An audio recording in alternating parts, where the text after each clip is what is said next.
Welcome to My Business Matters, the Michigan Chamber podcast. Hi, I'm Jim Holcomb, President and CEO of the Michigan Chamber, and today's podcast host. Welcome. Today we're going to be taking a look at Michigan's cannabis industry.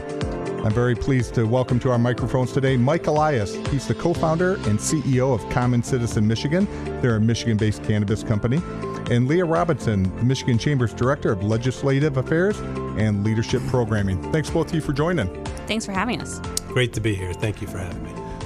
Mike, obviously, it's been a few years since voters have legalized cannabis in Michigan. Can you kind of just give us a level set of what the industry is looking like in Michigan? It's remarkable, to say the least, in terms of its growth potential. We've exceeded every estimation by leaps and bounds since the start of the industry. So to put in perspective, for a minute, I'll juxtapose sort of the Michigan market against the national market. The U.S., if we're looking at the total economic impact, we're going to hit $100 billion this year. I said that, 100 billion. That's a lot. Yeah. And if you're looking at the future, it's a 5X estimation. So we're looking at, by the time we get to stable state, it'll be a $500 billion business. Clearly that'll have to happen post legalization. Mm-hmm. Right? But current state, you're looking at 80% of the entire U.S. market has legalized cannabis. 88% of the voters have emphatically agreed that it's a good idea. And so, the genie's out of the bottle. It's not going back in. So how does Michigan fare up to the national view? It is even more remarkable. Michigan per capita is the highest consuming market in the country. Oh, wow. We consume more cannabis in this state than the entire country of Canada. Wow. And there's a 30 million delta between our population and theirs. Yep. So it just gives you a sense of the level of consumption in this state. And this isn't, what people think of the cannabis and marijuana of the 70s. This is much beyond that, and people utilize it in many different forms and for many different reasons. And it is unbelievable. As a ex-healthcare practitioner and executive, I spent 20 plus years in healthcare, transforming the bedside and bringing in quality improvement methodologies. My entire career has been in healthcare. I was never a cannabis user or even a drinker. Mm-hmm. And I'm surrounded by clinicians, including my own family, who've been using cannabis as part of the therapies. And they've been, cannabis as, physicians have been sort of secretly whispering in the ears of patients for years. And so it is not new to me in any way. I've been around it. I've been hearing about it. I've been seeing physicians using it as therapies. It is here to stay. And, when I moved into the cannabis space, you didn't need to go far to see the effect of it. I mean, I know what sick people look like, spent a lot of time in emergency rooms. If you stood in our retail stores and looked at the door, mm-hmm. We're in the healthcare business. Yep. And to me, this isn't a change in my career. It's an enhancement, the continuation of delivering that kind of care in a different way, much more fun and a lot less stressful. Yeah. So for a lot of your customers, it really is just an evolution of the medical industry. It's just another treatment Absolutely. method. Absolutely. The stories go on and on in terms of its therapeutic use. What is giving me a great deal of encouragement is what just recently happened, right? Mm-hmm. You got a federal agency has declared and acknowledged that cannabis has a medical value for the first time ever, and that it is not on par with heroin and cocaine.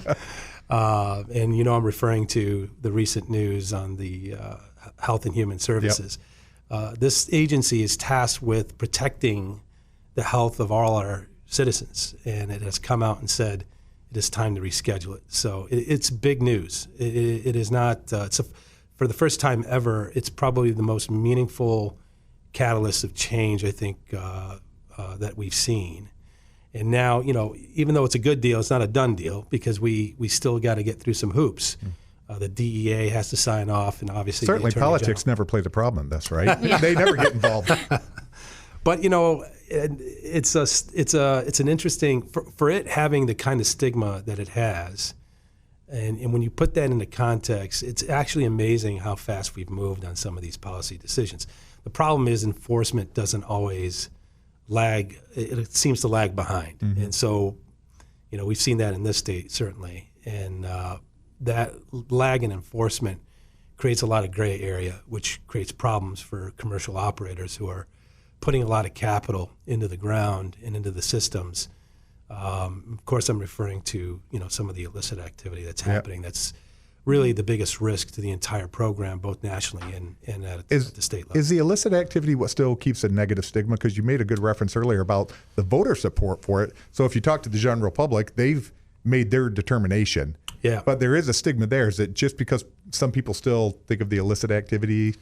Yeah, I think that could play a role. I think, look, we've had 70 years of misconceptions that have been pumped into the brains of people like me, right? And anyone who's my age and up is grew up with a ton of stigma. It's sort of hard to unravel that on day one.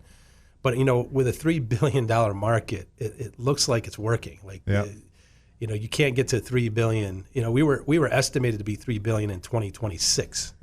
We're $3 billion today, and I'm just talking about the direct impact. If you're looking at total economic impact, we're somewhere between 7 and 9 billion just in the state alone, right? With 200 million in tax revenue that just got pumped in last year, and 60 million of that going to municipalities. That was money that was never there for the state of Michigan, and we're only into that 3 years in, right? So it's quite remarkable. But in terms of, so I do believe the stigma is being unraveled because I don't think you can get that kind of growth without new consumers coming into the space. Now, when it's all said and done, I think you'll see a stable market in Michigan somewhere between 10 and 13 billion. Oh, wow. With a $500 billion market in the U.S.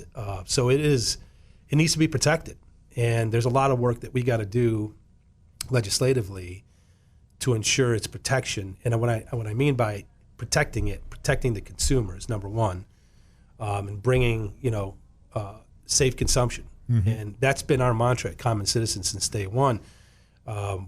It is the sole effort of Common Citizen lobbying for GMP and GACP standards, which is now likely going to be what the FDA requires of vertically integrated companies in the state. And today, the CRA uses it as an incentive program rather than a mandate. And it's been my focus to push the narrative on mandating GMP and GACP. And by the mere fact that the HHS is involved now, the DEA, they will eventually do it anyway. And we're going to be lagging behind as a state if we're not forcing GMP and GACP, because a lot of these companies that are currently engaged right now are going to have a hard time retrofitting their operations to do that. Why am I bringing that up, to your point? Because to get to safe consumption and misravel misconceptions, companies that are in the business of mass consumables have to build in FDA standards today to avoid things like the vape crisis, if you remember that. Oh, sure. And the cutting agents that were put in there.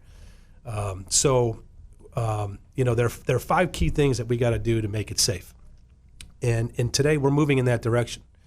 So number one, labeling, right? Labeling is critically important so people can understand exactly what's going into this product. Basic consumer safety. Exactly. Know what you're buying. You got it. I'm just taking a page book from every other product out there that we put in our mouths, essentially. Testing, right? Testing needs to be ratcheted up, and there needs to be common sense testing on known contaminants that could adversely impact human beings. So I think we got some work to do there, but the state's doing a good job. And third, packaging, child-proof packaging, critically important. And the other 2 I'm going to bring up here are the most important, and that is education on this complex product. it is a very complex product. There's a lot of intimidation, a lot of misconceptions, a lot of complexity in terms of trying to understand how to tie consumption to some therapeutic outcome. And the research isn't there, but HHS's declaration that cannabis now has medical value is going to open up the door to research. And I think through that lens, we'll be able to get quality up, we'll be able to get education up. And the most important thing to me is GMP, GACP, which is quality control, to ensure that it is safe for human consumption.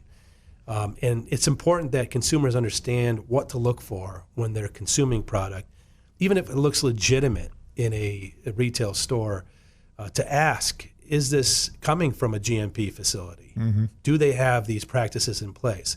GMP is good manufacturing practices. It's what the FDA requires of big food and drug. So if we're in the business of mass consumables, we should be engaged in implementing that. I went on a rant there, but there's a lot. It's not a rant because it's good info, but what strikes me is that you go through everything you're talking about, regardless of the industry, it's because you're a good business. Now, Common Citizen, you guys are a leader in the state, and you guys have always been a quality business. Can you talk a little bit about your footprint and what it's like to be a business owner? Because I think that's what a lot of people aren't understanding. In Michigan, the decision about whether cannabis is legal or not has been being made. And I know at the Michigan Chamber, our goal is to make sure business is protected and you and your employees have the right to operate as you should. That's right.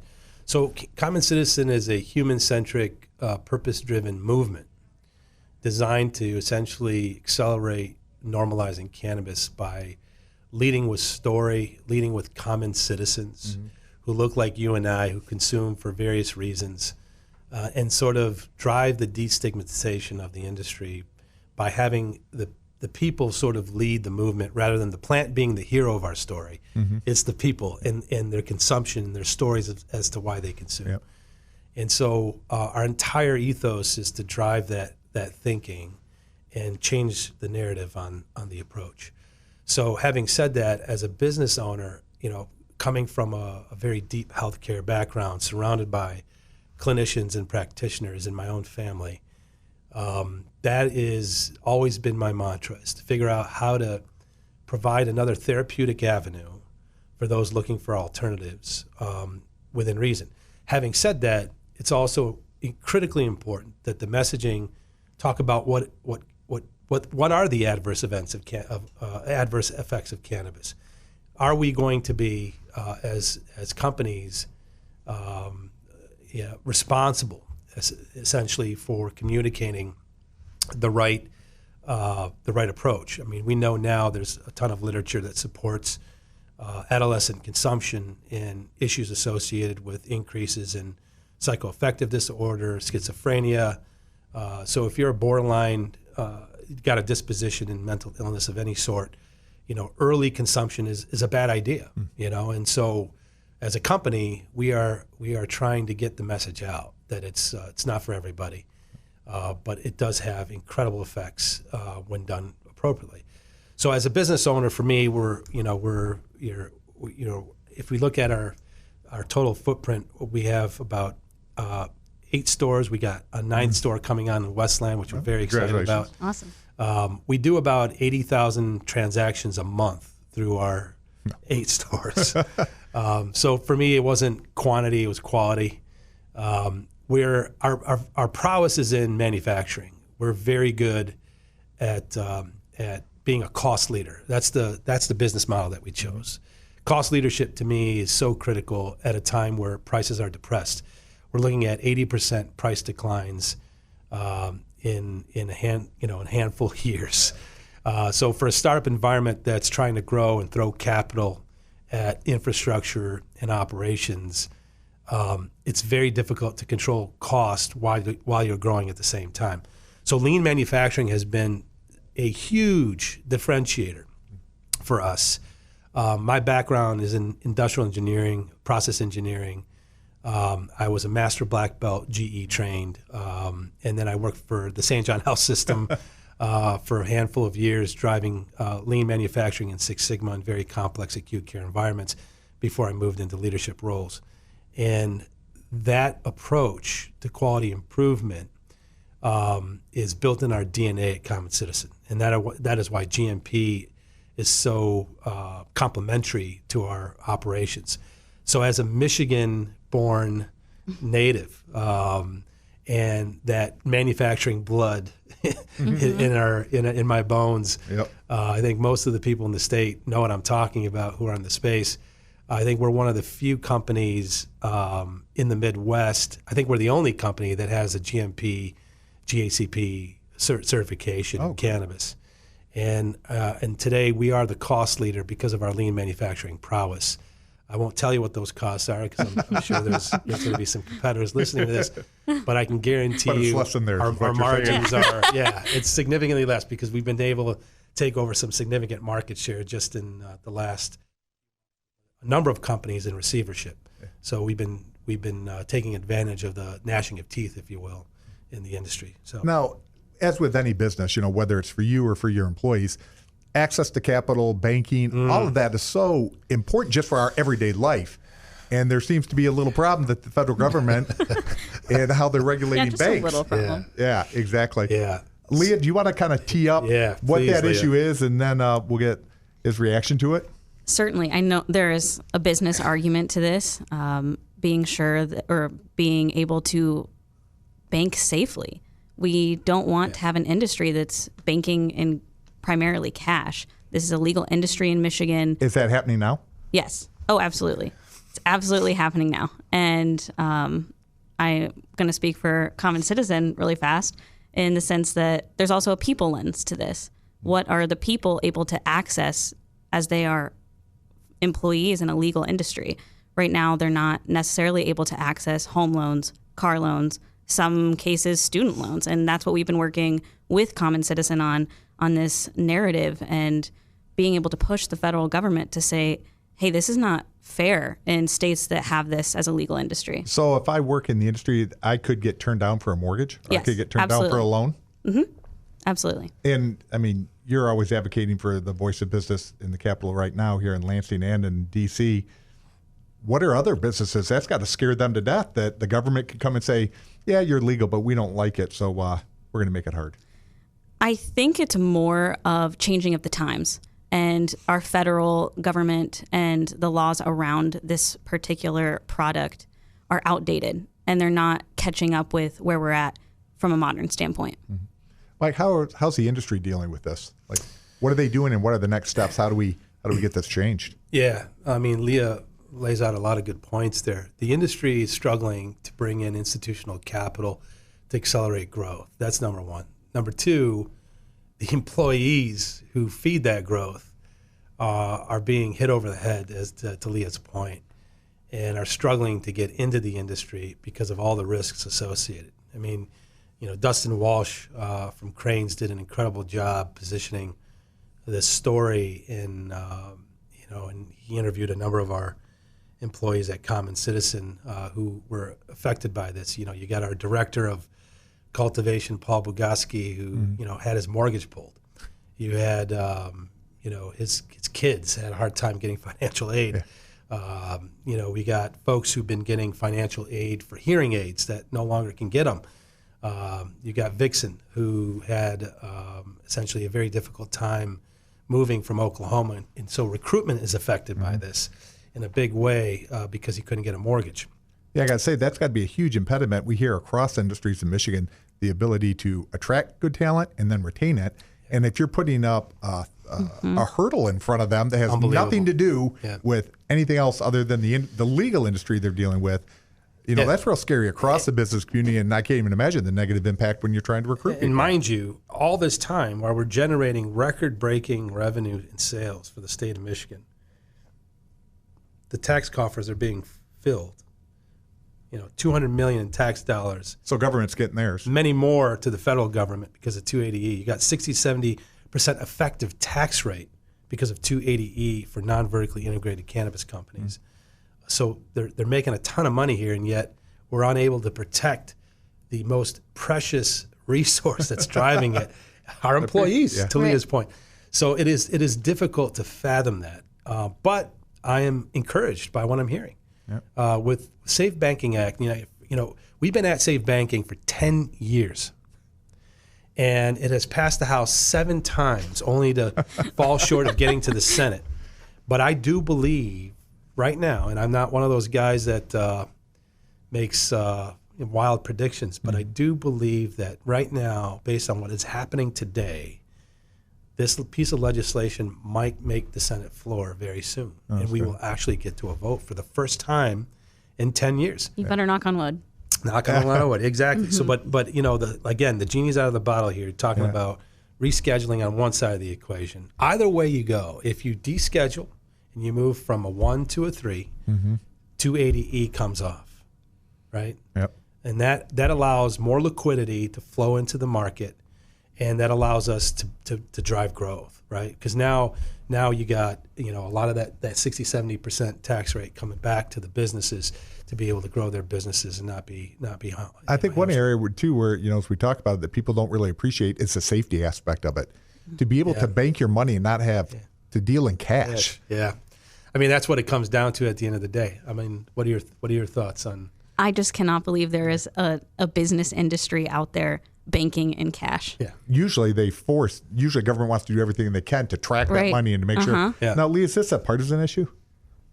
Oh, no, definitely not. I think just political? Yes, absolutely. I think that there is a good point for what Mike said, demystifying and educating people on what this truly is. And that's a lot of what we do at the Michigan Chamber. We want to be that education piece for lawmakers and local municipalities to say, hey, this is legal business.